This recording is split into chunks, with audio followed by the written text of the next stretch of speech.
Thanks very much for joining us. Good to see you. Thank you. Let's start right on Israel. Your administration has described Prime Minister Netanyahu's plans to address Congress tomorrow on Iran as destructive. What damage has really been done? Well, first of all, I think it's important to realize the depth of the U.S.-Israeli relationship.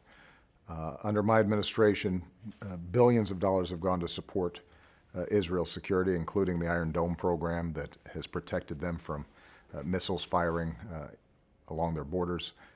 The military and intelligence cooperation is unprecedented. That's not our estimation. That's the estimation of the Netanyahu government.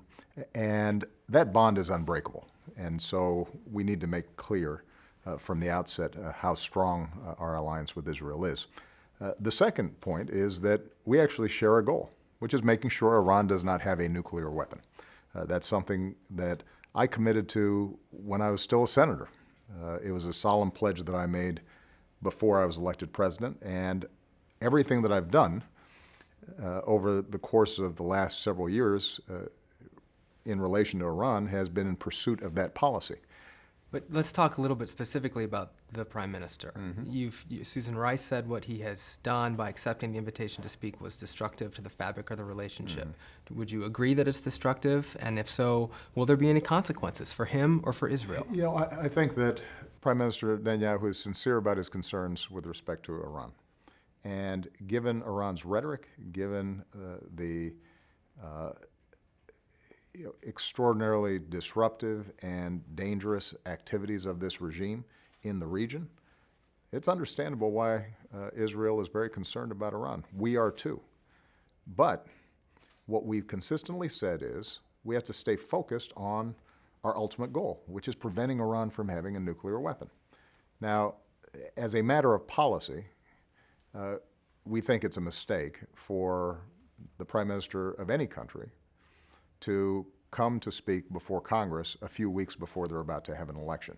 It makes it look like we are taking side. I don't think it's permanently destructive. I think that it is a distraction from what should be our focus. And our focus should be, how do we stop Iran from getting a nuclear weapon? Now, keep in mind, the Prime Minister, when we signed up for this interim deal that would essentially freeze Iran's program, roll back its highly enriched uranium, its 20% highly enriched uranium, and so reduce the possibility that Iran might break out while we were engaged in these negotiations. When we first announced this interim deal, Prime Minister Netanyahu made all sorts of claims. This was going to be a terrible deal. This was going to result in Iran getting $50 billion worth of relief. Iran would not abide by the agreement. None of that has come true. It's turned out that, in fact, during this period, we've seen Iran not advance its program.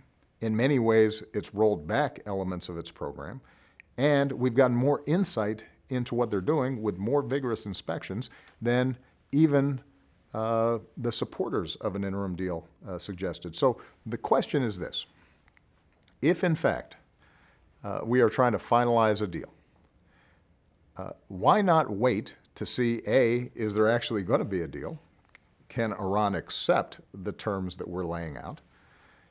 If, in fact, Iran can accept terms that would ensure a one-year breakout period for 10 years or longer, and during that period, we know Iran is not developing a nuclear weapon.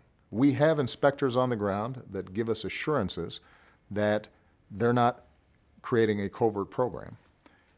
Why would we not take that deal when we know the alternatives, whether through sanctions or military actions, will not result in as much assurance that Iran's developing a nuclear weapon? There's no good reason for us not to let the negotiations play themselves out, and then we'll show. Here's the deal that's been negotiated.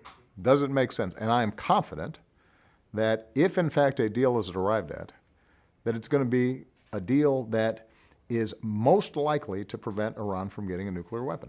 You obviously disagree about that. If the Prime Minister wins re-election, will you be able to work with him? Absolutely. We're working with them now on a whole range of issues. Will you meet with them? Of course. As I said before, the only reason that We didn't meet with him this time. As a general policy, we don't meet with somebody 2 weeks before an election. I've met with Prime Minister Netanyahu more than any other world leader. And given the strong relationship between the United States and Israel, I would expect that to continue. Is it fair to say you're angry with him? This is not a personal issue. I think that it is important for every country in its relationship with the United States to recognize that the U.S. has a process of making policy. And although we have separation of powers, ultimately the interaction with foreign governments runs through the executive branch. That's true whether it's a Democratic president or a Republican president, and that's true regardless of how close the ally is. Have Israel's actions been destructive to the ability to get this deal? I think that it's been a distraction. I think that in the meantime, negotiators are going full speed ahead. Ultimately, what's been remarkable is the international unity we've been able to maintain in saying to Iran, you have to show the world that you are not pursuing a nuclear weapon. You can have very modest enrichment capabilities for peaceful use so long as there's a vigorous enough inspection process that we have assurances that you are not obtaining breakout capacity. And the biggest challenge right now to getting a deal is for Iran to recognize this is its path in order to ultimately re-enter into the community of nations. I'm less concerned, frankly, with Prime Minister Netanyahu's commentary than I am with Congress taking actions that might undermine the talks before they're completed.